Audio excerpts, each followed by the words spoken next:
जी भाई। पिछले साल या 2 साल पहले आई थिंक मैंने एक वीडियो बनाई थी जिसमें मैंने क्वेश्चन एंड आंसर्स के जवाब दिए थे। जो मेन क्वेश्चंस लोग पूछते हैं मुझसे, उनके जवाब मैंने दिए थे उसमें कंबाइन करके। अब काफ़ी टाइम हो गया है तो मैं सोचा कि उसका पार्ट 2 बनाया जाए, क्योंकि बहुत चीज़ें चेंज हो गई हैं। 2026 के अंदर नए रूल्स आ गए हैं और क्या सिचुएशन है।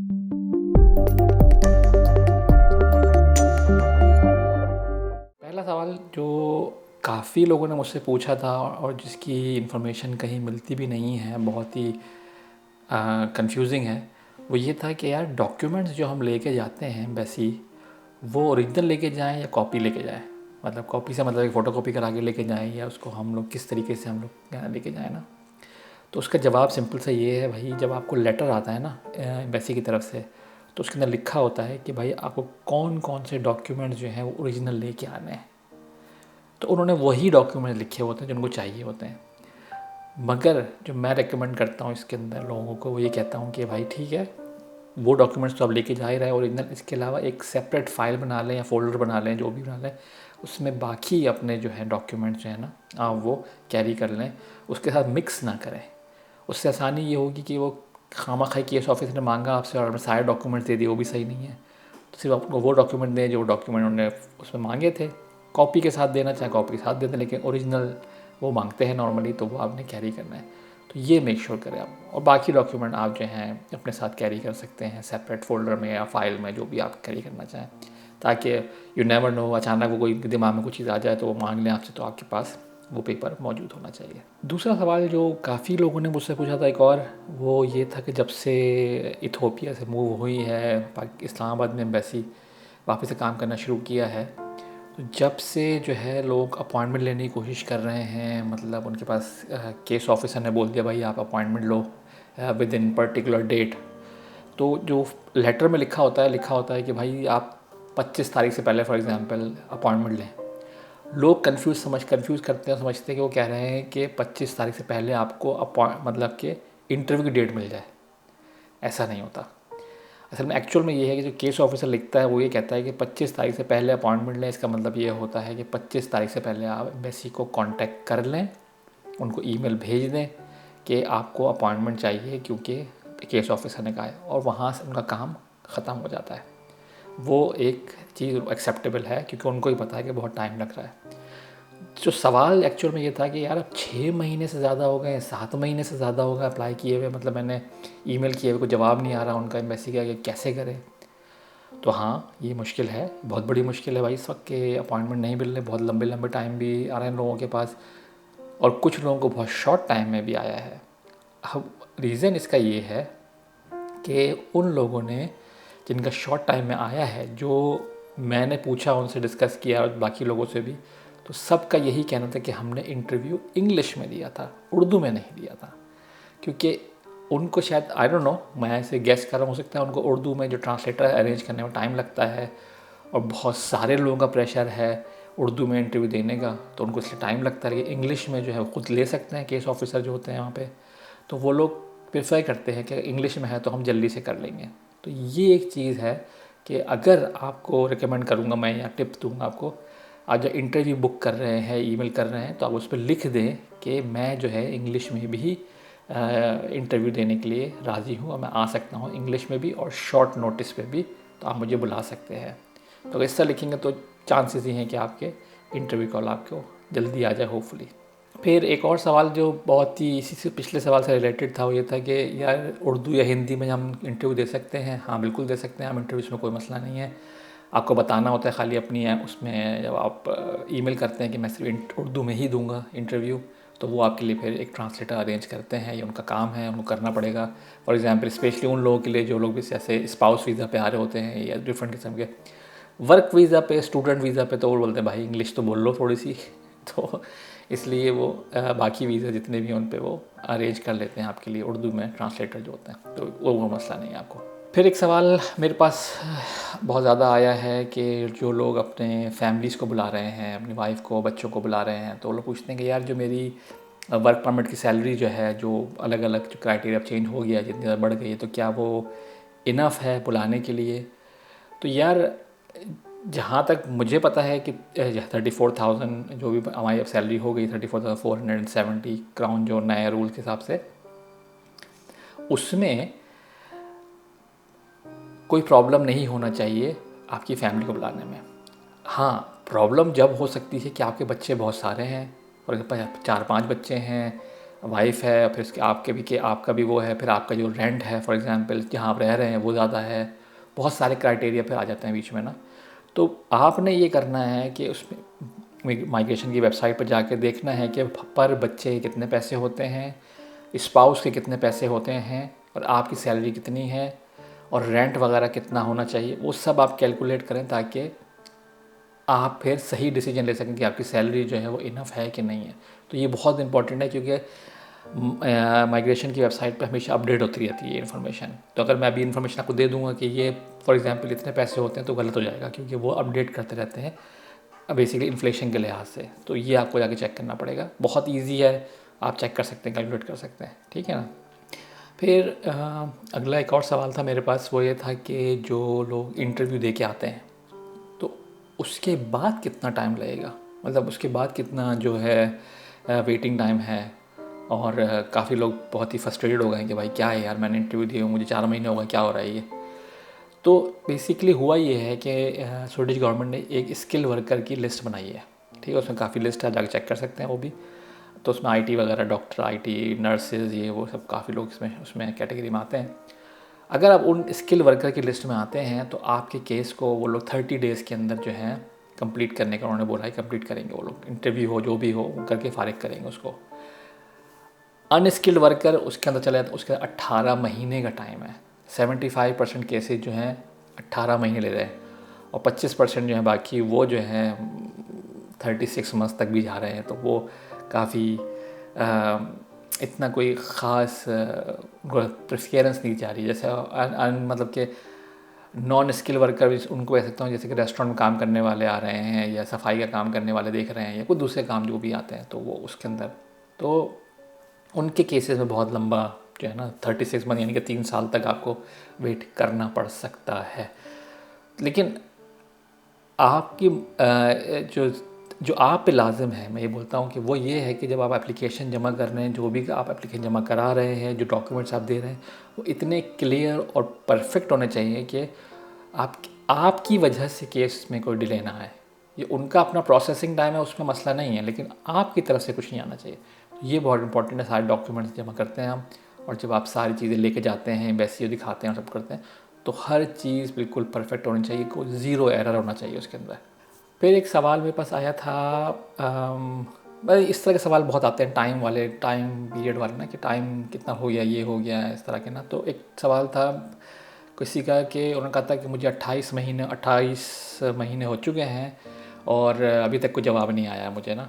और उन्होंने इंटरव्यू हो गया था, इंटरव्यू किए हुए भी 6 महीने हो चुके हैं, जब भी कुछ नहीं है, और केस ऑफिसर से बात कर रहे हैं तो केस ऑफिसर को रिस्पॉन्स भी नहीं कर रहा है, तो हम क्या करें। तो यार मैं उन लोगों को सबको ही रिकमेंड करता हूँ इस चीज़ के लिए कि जब भी आप जब भी आप कोई केस जमा कराएं, तो अगर 6 महीने हो गए हैं आपके केस को, तो आपने कंक्लूड की एप्लीकेशन ज़रूर डालनी है 6 महीने बाद, नॉट 5 महीने और 29 दिन नहीं, पूरे 6 महीने बाद के बाद ही डाल सकते हैं आप वो ना, वरना तो रिजेक्ट कर देंगे फ़ौरन ही। आपने वो डालनी है 6 महीने के बाद, और वो माइग्रेशन वर्कर जो है वो उसको रिजेक्ट कर देगा फ़ौरन। मैं अभी बता देता हूँ, रिजेक्ट कर देता है फ़ौरन। उनका एक प्रोसेस है वो, क्योंकि प्रोसेस ये कहते हैं भाई हम 4 हफ्ते में आपका प्रोसेस नहीं कर सकते, इसलिए रिजेक्ट कर रहे हैं उन्होंने ये। लेकिन क्योंकि आपका ये राइट है, तो आप उसके ऊपर अपील कर सकते हैं फ़ौरन। आप अपील करेंगे तो अपील कोर्ट में जाती है, भाई कोर्ट जो है वापस माइग्रेशन वर्कर बोलता है भाई इनका केस जो है आप जल्द से जल्द कंक्लूड करें। तो ये आप प्रोसेस करके, एक उम्मीद है बस, इसमें भी बहुत केसेस में बहुत टाइम लगता है, लेकिन ये भी एक उम्मीद है कि जिसमें आप अपने किसी तरीके से आप डिसीजन मेकिंग को थोड़ा सा फास्ट करने की कोशिश कर सकते हैं।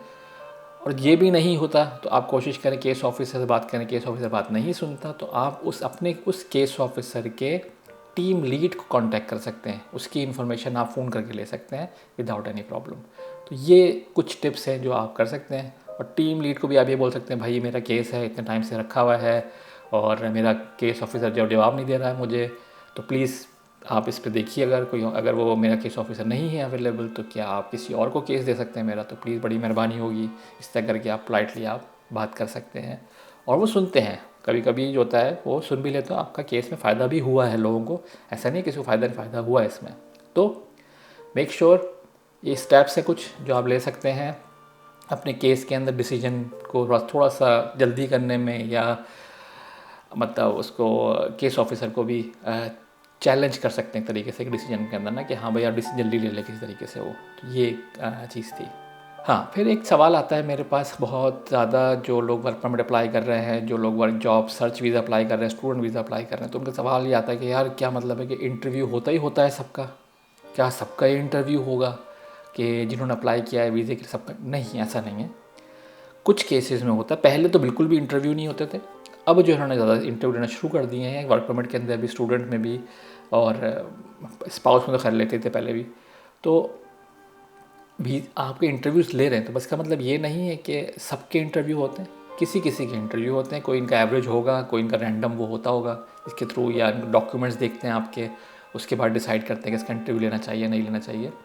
तो ज़रूरी नहीं है हर एक का इंटरव्यू। तो ये इसका जवाब था। और ये है कि लेकिन आपने हमेशा पूरे प्रिपेयर रहना है कि हो सकता है आपका भी इंटरव्यू हो जाए, जब आपने वीज़ा अप्लाई किया है, तो उसकी प्रिपरेशन आपने हमेशा रखनी है। अच्छा, एक सवाल जो है ये बहुत ज़्यादा मुझसे पूछा जाता है, इवन ये कि चलते फिरते भी लोग पूछ लेते हैं। वो ये पूछते हैं कि भाई मेरी वाइफ का जो है वीज़ा अप्लाई किया हुआ मैंने, अपने स्पाउस का वीज़ा अप्लाई किया हुआ मैंने, अभी तक जवाब नहीं आया है। और जवाब नहीं आया है तो 6 महीने हो गए, साल हो गया, जो भी है वोट एवर। तो अब मैं क्या करूँ? क्या मैं उसका विज़िट वीज़ा अप्लाई कर दूँ कि विज़िट पे आ जाए, वो यहाँ पे आ जाए? तो भाई ऐसे नहीं होता। एक टाइम में एक वीज़ा ही प्रोसेस हो सकता है। कभी भी ऐसा नहीं हो सकता कि दो एक साथ प्रोसेस हो जाए, ऐसा नहीं हो सकता। एक टाइम में एक वीज़ा ही होता है। तो या तो आप अपना स्पाउस वीज़ा कैंसिल करा लें अपना, फिर विज़िट अप्लाई कर लें, तो कोई फ़ायदा नहीं है। खैर अगर स्पाउस वीज़ा अप्लाई किया हुआ है अपना, विज़िट वीज़ा अप्लाई कर लेते हैं। लोग चालाकी करने की सोचते हैं हम शेंगेन अप्लाई कर लेते हैं, वहाँ के थ्रू आ जाएंगी और ये हो जाएगा, हम हंगरी अप्लाई कर लेंगे, हम ये अप्लाई कर लेंगे। अब जो है इतना सेंट्रलाइज सिस्टम हो चुका है शेंगेन का भी, और सारे कंट्रीज जो ईयू के अंदर है, इतना टाइट सिस्टम है कि आपकी कोई भी इंफॉर्मेशन, कोई भी हरकत जो है हर एक को मिल जाती है, सारी कंट्रीज़ को मिल जाती है। तो अगर आप कोशिश करते हैं चालाक बनने की, तो ये ना हो कि आपका केस खामा कहीं ख़राब होना। तो मैं कभी भी किसी को रिकमेंड नहीं करता। अगर उसका कोई एक्चुअल कोई वीज़ा है, फॉर एग्जांपल स्टूडेंट वीज़ा है, स्पाउस वीज़ा है, वर्क परमिट है, तो उस पर फोकस करें। ये बीच में विज़िट वीज़ा डाल के और आने की और चालाकी से करने की, इससे किसी को फ़ायदा नहीं होगा, आपको नुकसान ही होगा आपकी एप्लीकेशन के अंदर। तो बी केयरफुल। अच्छा भाई, अब आ जाते हैं हम अपने जो नए रूल आए हैं 2026 के अंदर। 2026 में बहुत सारे नए रूल्स आ गए हैं अब तक सो फार, क्योंकि गवर्नमेंट चेंज होने वाली है, तो उन्होंने कोशिश करनी है कि उन्होंने जितने ज़्यादा रूल पुश कर सकें कर दें। जैसे कि उन्होंने वर्क परमिट के लिए जो सैलरी के अंदर पहले 80% था, उसको 90% कर दिया। तो अब वो सैलरी जो है 1 जुलाई से जो हो गई है, वो हो गई है 34,470 क्राउन, 90% जो है। और ये बहुत हार्ड है, मतलब ना नॉर्मल, क्योंकि ये एक इतनी तो नर्सेस की सैलरी नहीं होती यहाँ पे। तो ये एक बहुत ही हाई सैलरी है मेरी नज़र में, एक मिडिल कहते हैं, कहने को है, लेकिन ये कि बहुत हाई सैलरी मेरे हिसाब से। तो अब ये सैलरी है, और सारे जो माइग्रेशन के जो ऑफिसर्स हैं वो सैलरी को नोट कर रहे हैं भाई कि 1 जुलाई से जो है ना यही सैलरी आपको जो है वो मायने रखती है। लेकिन जो लोग एक्सटेंशन में जाने वाले, जो ऑलरेडी यहाँ पर हैं और उनकी एक्सटेंशन है, तो उनके पास एक, थैंक गॉड उन्होंने किया है कि एक ट्रांजिशन पीरियड दिया है दिसंबर तक। तो ज़रूरी नहीं है कि आपकी सैलरी 1 जुलाई से सैलरी ये वाली 34,000 हो जाए। आप दिसंबर तक वेट कर सकते हैं, जब आपको दिसंबर के दरमियान तक आपने जब अपनी एक्सटेंशन अप्लाई करनी है, तब तक आप रख सकते हैं अपनी पुरानी सैलरी, वो जो कि थी 30,640 क्राउन जो थी, वो आपको रखनी होगी, वो रख सकते हैं 80% जो है। तो लेकिन जब आप एक्सटेंशन अप्लाई कर रहे हैं, चाहे वो आप नवंबर में अप्लाई कर रहे हैं, अक्टूबर में अप्लाई कर रहे हैं, अगस्त में अप्लाई कर रहे हैं, या दिसंबर में अप्लाई कर रहे हैं, तो फिर आपकी नई वाली सैलरी जो है वो आपको शो करनी होगी अपने कॉन्ट्रैक्ट के अंदर। पुरानी सैलरी नहीं चलेगी। लेकिन जब तक दिसंबर तक का टाइम है आपके पास कि आप पुरानी सैलरी के ऊपर चल सकते हैं, अगर आपकी सैलरी स्लिप में पुरानी सैलरी लिखी होगी तो उसमें कोई मसला नहीं होगा दिसंबर तक। उसके बाद तो जनवरी में तो नई सैलरी होनी चाहिए, आपकी नई रिक्वायरमेंट है। तो ये आपने बहुत ख्याल रखना है। और इसके अलावा जो थी हाँ, जो केस ऑफिसर जो हैं इस वक्त बहुत ज़्यादा चेक कर रहे हैं जो केसेस माइग्रेशन में आ रहे हैं उनके एम्प्लॉयर्स को भी, कि एम्प्लॉयर जो हैं वो ठीक है कि नहीं है। ये भी बहुत इंपॉर्टेंट है। तो आपने ये बहुत ख्याल रखना है कि आपका एम्प्लॉयर जो है बिल्कुल ठीक है और वो सारे काम जो हैं उन्होंने प्रॉपरली किए हैं। क्योंकि फॉर एग्ज़ाम्पल उनके कोई एम्प्लॉयर का भी चेक हो रहा है आपकी क्रिमिनल रिकॉर्ड तो नहीं है, कोई उनके जो है टैक्स फ्रॉड तो नहीं है, कोई उसका कोई और ऐसे मसले मसाइल तो नहीं है जिसकी वजह से वो एम्प्लॉयर जो है सीरियस एम्प्लॉयर नहीं है। अब उन पे ही फोकस आ गया है बहुत ज़्यादा। बहुत सारे एम्प्लॉयर्स को उन्होंने ब्लैकलिस्ट भी किया है, बहुत सारे एम्प्लॉयर्स को ना कि उन पे वर्क परमिट नहीं दे रहे, उनको लेटर, उनके जो जिनको भी लेटर्स वर्क परमिट इशू हुए थे उनको लेटर भी इशू किया है कि भाई आपका वर्क परमिट कैंसिल होने जा रहा है क्योंकि ये एम्प्लॉयर सीरियस नहीं है। तो बहुत ख्याल से जब आप वीज़ा अप्लाई कर रहे हैं एम्प्लॉयर चेक कर रहे हैं कौन सा एम्प्लॉयर है, उसका क्लीन है, सब कुछ ठीक ठाक है, या आपने मेक श्योर चेक करके ही एप्लीकेशन फ़ाइल करनी है अपनी, ये ना आपका केस हमारा ख़राब हो जाए। तो सैलरी चेक करनी है आपने, सारी कंडीशंस चेक करनी है आपने, सारी इंश्योरेंस वगैरह आपके पास हैं जो एम्प्लॉयर के पास होती है वर्क परमिट के लिए, और एम्प्लॉयर एक्चुअल में सीरियस एम्प्लॉयर है कि नहीं है। तो ये हो गया। अच्छा हाँ, और एक और सवाल था, हाँ बिल्कुल, एक और सवाल जो आया था वो था कि अगर 1 साल से कम का वर्क परमिट है, ये भी केस आए हैं, 1 साल से कम का वर्क परमिट भी है। बहुत से लोगों जिन्होंने ट्रेनिंग के लिए आ रहे हैं, जिनका एम्प्लॉयर ने वो किया कि नहीं हम पहले देखना चाहते हैं आपको, तो आपको 1 साल के लिए बुलाएंगे हम, तो 1 साल से कम के लिए बुलाएंगे, 6 महीने के लिए, 7 महीने, जो भी वॉटेवर हो सकता है। उस केस में आपने मेक श्योर करना है कि आपके पास, क्योंकि आपका पर्सनल नंबर नहीं बनेगा उससे, आपकी कोई भी यहाँ पे वैसी चीज़ें नहीं बन सकती, सोशल जो आपकी सिक्योरिटी नहीं होगी, तो आपके इंश्योरेंस ज़रूरी है और वो आपका एम्प्लॉयर पर लाजिम है कि वो सारी आपकी कॉम्प्रिहेंसिव इंश्योरेंस ले। तो वीज़े के टाइम पे आपने वो शो करना होगा कि आपने एम्प्लॉयर ने कॉम्प्रिहेंसिव इंश्योरेंस ली हुई है, नॉट बेसिक इंश्योरेंस जो नॉर्मली वर्क परमिट में चाहिए होती है, एक्स्ट्रा इंश्योरेंस होती है, कॉम्प्रिहेंसिव इंश्योरेंस होती हैं, वो आपको लेनी पड़ती है एम्प्लॉयर को अगर आप 1 साल से कम के लिए वीज़ा अप्लाई कर रहे हैं तो ये बहुत ख्याल रखिएगा। और ये केसेस मेरे पास सवाल जो है पाकिस्तान से खैर नहीं आते, इंडिया से बहुत आए थे मेरे पास, क्योंकि वहाँ से बहुत कंसल्टेंट आते हैं शॉर्ट पीरियड के लिए, तो उनके वहाँ से बहुत सवाल आए थे इस तरह के कि हमारी शॉर्ट पीरियड में फिर क्या होगा, फिर तो मैं कैसे रहेंगे यहाँ पे, पर्सनल नंबर भी नहीं है, और फिर हम लोग क्या होगा, मेडिकल कैसे होगी, ये कैसे होगा, वो कैसे होगा। तो ये चीज़ एक है, उसमें फैमिली को भी नहीं बुला सकते आप ना, तो ये भी थोड़ा सा इशू होता है। तो मेक श्योर ये चीज़ भी आपके दिमाग में हो जाए अगर आप 1 साल से कम का वर्क परमिट अप्लाई कर रहे हैं तो। जी, तो अगला सवाल जो था वो था, सबने सुना होगा ब्लू कार्ड जर्मनी का, या लेकिन वो EU का ब्लू कार्ड होता है बेसिकली, तो क्या वो स्टूडेंट में नहीं, अब स्टूडेंट ने भी उस पर थोड़ा वर्क करना शुरू किया है कि नहीं अब हम ब्लू कार्ड को भी प्रमोट करें ना। ब्लू कार्ड का फ़ायदा ये होता है कि आप पूरे यूरोप में कहीं भी EU के अंदर जॉब कर सकते हैं, उसमें फ़ायदा ये होता है आपका, लेकिन आप एक कंट्री से लेना होता है आपको, फिर आप कहीं दूसरी जगह भी जा सकते हैं, ऐसा कोई मसला नहीं होता। जैसे वर्क परमिट में तो आपको फिक्स होता है कि स्टूडेंट के अंदर ही रहना आपको, और दूसरे कंट्री जाएंगे तो वहाँ पे आप नहीं कर सकते, तो थोड़ा सा इशू होता है। ब्लू कार्ड थोड़ा सा प्रीमियम कह लें इस तरह का से होता है आपका, उसमें आपको अगर आपको सैलरी ऑफर होनी चाहिए 52,000 क्राउन के हिसाब से, यूरो से कितनी बनती है, यूरो से कन्वर्ट कर रहा हूँ, 52,000 क्राउन ये है पिछले साल की जो रिक्वायरमेंट थी, इस साल की रिक्वायरमेंट अभी आएगी, तो आई नहीं है। तो उसकी, और आपके पास जो है बैचलर डिग्री होनी चाहिए, 180 क्रेडिट होना चाहिए, या तो फिर 180 क्रेडिट होने चाहिए, अदरवाइज़ बैचलर डिग्री प्लस आपके पास 6 साल का एक्सपीरियंस होना चाहिए। तो ये आपने